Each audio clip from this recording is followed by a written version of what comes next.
Fala pessoal, boa tarde, bom dia, seja qual for o horário que você está vendo esse vídeo aí. Vamos agora construir a nossa primeira função de tempo, né, em análise de algoritmos, né?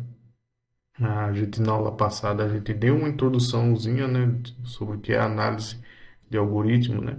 Que é basicamente avaliar os recursos que o algoritmo vai precisar, né, para executar, né, de forma bem resumida. Nessa primeira parte agora, a gente vai pegar um exemplo mais simples e vai construir a nossa função de tempo e avaliar os casos que são coerentes a ela, né? Então, a função do tempo, ela começa a partir da seguinte análise, né? Os nossos algoritmos, a gente vai analisar, obviamente, a função do tempo, né? E não é a melhor maneira de você avaliar esses algoritmos se não é se não é uma função do tempo, né? Então a nossa função ela vai ser descrita, né, como t relacionado ao tempo. O n ele vai ser um conjunto dos reais, vai ser basicamente o tamanho da entrada, né? Independe da linguagem de programação e de hardware, lembrando que como a gente está levando em consideração que a gente está fazendo tudo isso, todas essas operações e contabilizando elas num modelo teórico de máquina RAM, então isso independe de hardware e também de linguagem, já que a ideia é a gente avaliar o crescimento dessa função, né? Então isso depende da linguagem de programação que você estiver trabalhando, né? Então, por isso que a gente adotou tanto a escrita em pseudocódigo quanto a máquina RAM, né? A máquina teórica RAM, para a gente conseguir avaliar de maneira mais sucinta, né? Esses algoritmos, né? Então, ou seja, a nossa função no tempo, ela basicamente vai ser igual ao número de operações básicas que o algoritmo precisa fazer. Lembra que quando a gente definiu lá o que seria análise de algoritmo. A análise de algoritmo basicamente é o quantidade de recursos que a gente utiliza, né, naquele algoritmo, né? Então essa eficiência pode ser descrita dessa maneira aqui, né? Então, mas antes de fato começar a analisar os algoritmos, a gente precisa de algumas definições importantes e que fatalmente elas vão aparecer no nosso estudo dos algoritmos, né?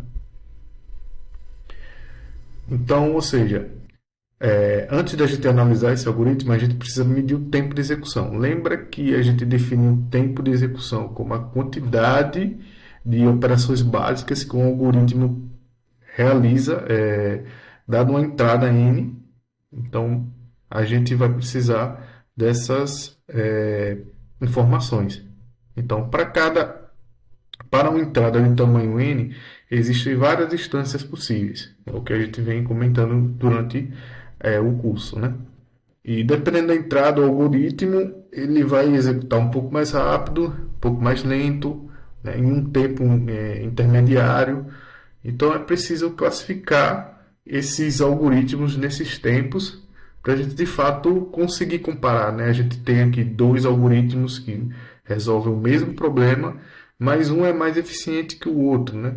Então é preciso definir isso antes de, obviamente, estudar essa parte de algoritmos e de complexidade, né? Tempo. Definição de tempo de melhor caso. Então, o tempo de execução no melhor caso de um algoritmo é o menor tempo de execução dentre todas as instâncias de entrada de tamanho n. Então, ou seja, qual é a pergunta que você está se fazendo, né? Qual é a entrada de tamanho n que faz um algoritmo executar o menor número de operações possíveis? Ou seja, ele executa um menor tempo de processamento de acordo com aquela entrada. Esse é o nosso algoritmo de melhor caso. O outro algoritmo é o de pior caso. Então, meio que fica o inverso, né? O tempo de execução do pior caso de um algoritmo é o maior tempo que ele maior tempo de execução dentre todas as instâncias de entrada n. Então, ou seja, a outra pergunta que se faz é qual entrada n, né, tamanho n, faz o algoritmo executar o maior número de operações possíveis, né, dada uma entrada qualquer, uma entrada n. Basicamente, em análise de algoritmos, a gente avalia bastante os melhores e os piores casos, né? Mas também tem um caso médio, mas o que geralmente mais importa, né, em termos iniciais, é o pior e de melhor caso. Mas existe também o de caso médio, que também tem a sua importância, mas vai ser para casos bem específicos. Basicamente, o de caso médio, basicamente ele vai pegar a média de todas as execuções, né, considerando que todas as instâncias têm uma entrada n, né? Então aí você se faz a seguinte pergunta, que nem nas outras definições. Se eu pegar todas essas entradas, né, e, por exemplo, qual é o tempo médio de execução? Né? Então, ou seja, eu vou mexer muito com probabilidade, eu vou mexer muito com distribuição de cada entrada vai ter um tempo específico. Né? Então depende da probabilidade e geralmente é mais complicado calcular. Né? Então, no livro do Cormen, ele aborda também essa parte, né, do caso médio e os algoritmos também, que geralmente a gente avalia para esses casos assim. Então, essas são as três definições que a gente precisa saber. A gente precisa saber, dado a entrada n, qual é o menor número de operação que o algoritmo consegue fazer, que é a definição para o melhor caso. Pior caso, qual o maior número de operações básicas que ele faz, a depender da entrada, né? Esse é o pior caso. E tem um caso médio que fatalmente a gente pode avaliar com algum algoritmo. E aí a gente começa a avaliar o nosso problema, né? Então a gente tem um problema aqui que é calcular o número de pares de um vetor de tamanho n. Esse é o problema que a gente precisa resolver e, consequentemente, quando a gente consegue provar a partir das outras aulas, né, das invariantes de laço, o nosso algoritmo correto, a gente quer saber também agora se ele é eficiente. Então, esse inicialmente é o nosso pseudocódigo, né? Então, o nosso pseudocódigo ele começa soma de pares, né? Obviamente, ele começa com declarando uma função com um a, que vai ser o nosso vetor de entrada, n vai ser o tamanho desse vetor, né? O tamanho da entrada. Eu tenho uma soma, eu tenho um for que vai caminhar por esse vetor, né? Que vai acessar esses vetores. Tem o i, que vai ser a parte que vai atualizar o valor do índice, obviamente. E tem a condição aqui, né? Se o resto da divisão for igual a zero, é um número par. E aí ele soma. Se não for par, ele vai direto para cá. Na aula anterior, a gente viu que quando a gente vai avaliar as operações básicas, elas são divididas em várias operações, né? Então, operação relacionada a relacional, operação aritmética, né? Retorno de função e etc, né? Atribuição, comparação e etc. Então, todos esses casos, eles vão ser avaliados aqui nesse algoritmo, né? Inicialmente, a gente vai avaliar para o caso que nenhum número é par, ou seja, número é ímpar, por exemplo. A gente já sabe de início que o ímpar, ele sempre só vai, com números ímpares, a entrada de números ímpares, ele só vai retornar a soma direto. Né? Ele não vai chegar nem a entrar nessa condição aqui. Ele vai chegar a comparar sim, mas quando ele verificar, ele vai pular direto para a soma. Aqui, né? Então, eu vou tentar colocar aqui um marcadorzinho para a gente ir fazendo as comparações, certo? A atribuição, a gente já tem na primeira parte aqui, né? Soma, atribui zero. Então, a gente vai chamar aqui com custo t, né? Uma função do tempo, a gente atribui como um t qualquer, certo? E aí eu vou entrar agora for. O for, ele atribui um, né? Conta mais um. Conta mais t, na verdade. Certo? Só que aí, agora eu já tenho 2t, né? 2t.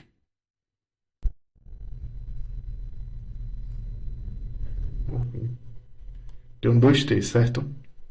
Só que aí eu tenho atribuição e eu tenho um t mais um, que aí pode ser interpretado como um i menor igual, enquanto i menor igual a n, ele vai contando. Que seria basicamente t de n mais um, certo? T de n mais um, seria essa parte aqui do for, certo? Eu vou organizando aqui certinho para ficar, para não confundir aqui, certo?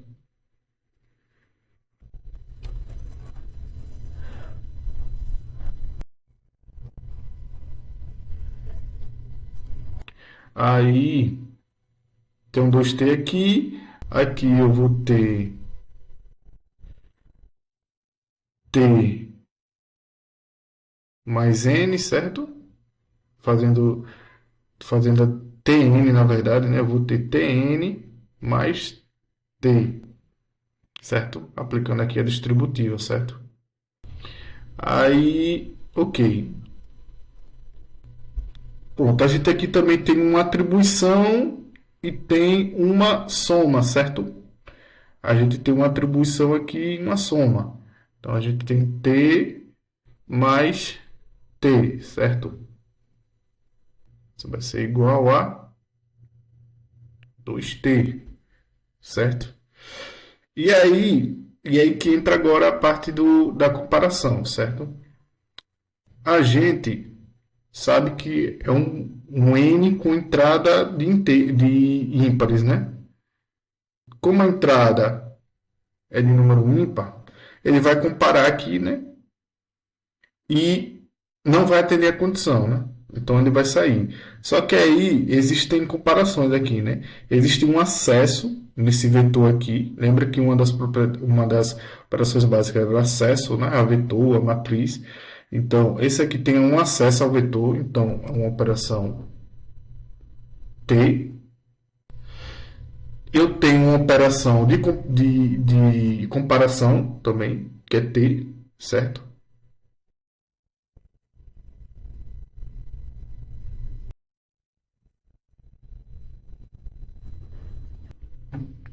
E tenho também uma operação de, de divisão, né?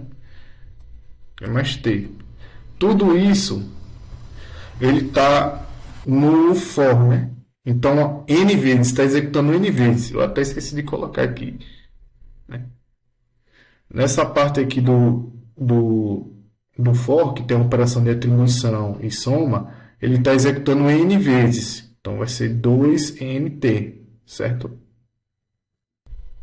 Aqui também, isso aqui vai dar igual a 3NT, certo?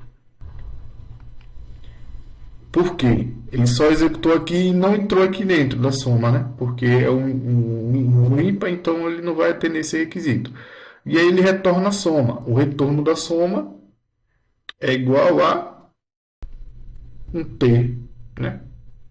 E aí, o total, a gente vai fazer aqui a soma, para a gente obter a nossa função de T, ela vai ser igual a, deixa eu ver, 2t, certo? Mais tn,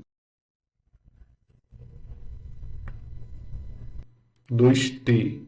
Só que eu tenho um t aqui e ele fica 3t, né? Aí eu tenho que mais t aqui. Pronto, tem esse t aqui embaixo, né, do retorno, fica 4t, certo? Então, ou seja, eu já contabilizei esse e já contabilizei esse n aqui, esse t aqui, certo? E aí sobrou esses aqui, né? Quando eu somar, ele vai ficar 6tn. Então, essa aqui é a nossa função, né? Nossa função é essa daqui, do custo desse algoritmo. E aí, ok, show de bola. Para números ímpares, né?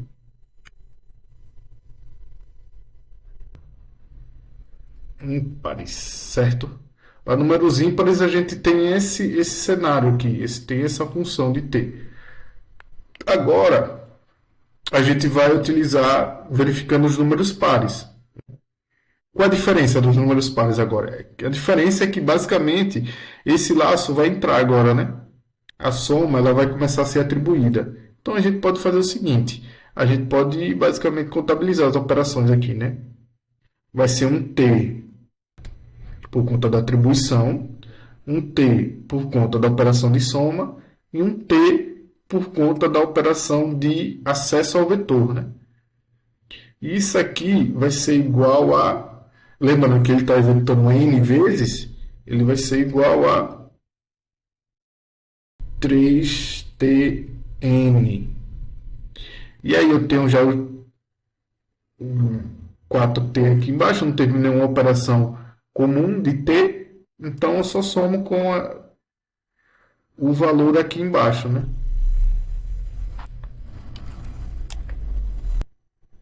Então só somo com 3 de tn, com 6 de tn, que fica 9 de tn. Então esses são os custos dos meus dois algoritmos, né? Na verdade, das duas formas de entrada, né? Das duas formas de entrada, para números inteiros e números, ou para números pares e números ímpares, né? Então eu tenho esses dois resultados aqui, né?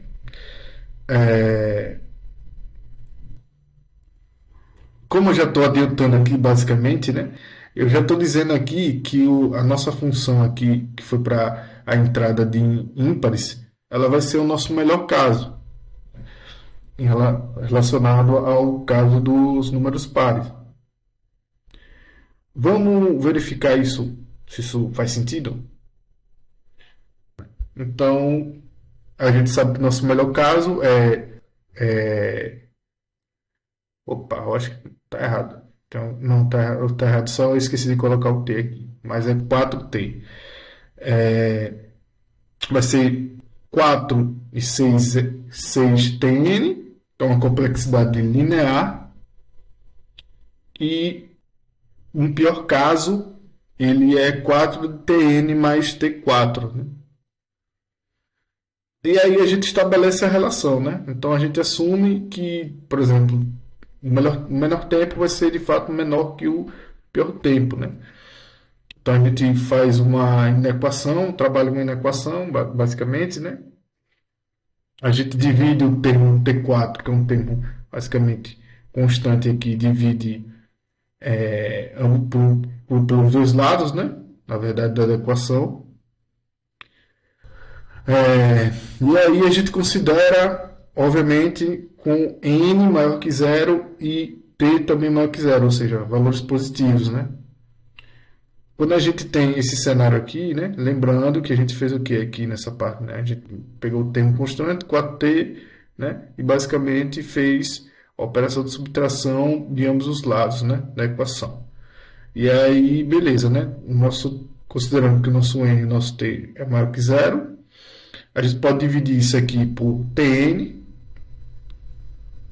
Aqui eu consigo provar a propriedade, né? Basicamente, 6 é menor que 9. E aí a inequação é verdadeira para todo n maior que zero, né? Isso confirma que o tempo de execução, no melhor caso, nunca excede o tempo de pior caso, né? Então, de fato, aquele primeiro caso, que as entradas são números ímpares, de fato é o melhor tempo, né? E ambos são lineares, né? Só para a gente ter uma ideia, por exemplo, né? O nosso pior caso, a gente vê que essa função ela cresce bastante, né? Basicamente é linear, né? Vai crescendo. E o nosso T, ela, no melhor caso, né? No caso, ele é um pouco menor essa reta aqui, né? Linear. Então a gente conseguiu provar, né? Concluindo basicamente, né? A gente conseguiu, através de um exemplo mais simples, obviamente, que através das operações básicas a gente construiu a função de tempo e comparou o melhor e o pior caso dessa entrada, né? Desse algoritmo. Né? Então essa foi basicamente a nossa primeira construção. A ideia é que ela nos dê essa base para a gente avaliar outros algoritmos agora. Né? Então, os algoritmos que a gente estudou, né? Novamente, reiterando, a gente vai novamente construir a mesma função de tempo para eles, né? Devagarzinho, aprendendo. E aí vão entrar aqueles conceitos lá de somatório, né? A partir de agora, né? A ideia é que eu acho que a gente consiga, pelo menos, construir algo. O primeiro algoritmo da próxima aula seria o algoritmo do inserção por remoção. É inserção por remoção? Acho que sim, eu não lembro agora de cabeça, mas eu acho que é esse. Mas, no mais é isso. Deixe seu comentário, deixe sua sugestão, se você de fato conseguir entender a lógica de construir a função de tempo. Né? No mais é isso. Um bom final, uma boa semana, né? Na verdade, e até a próxima. Valeu!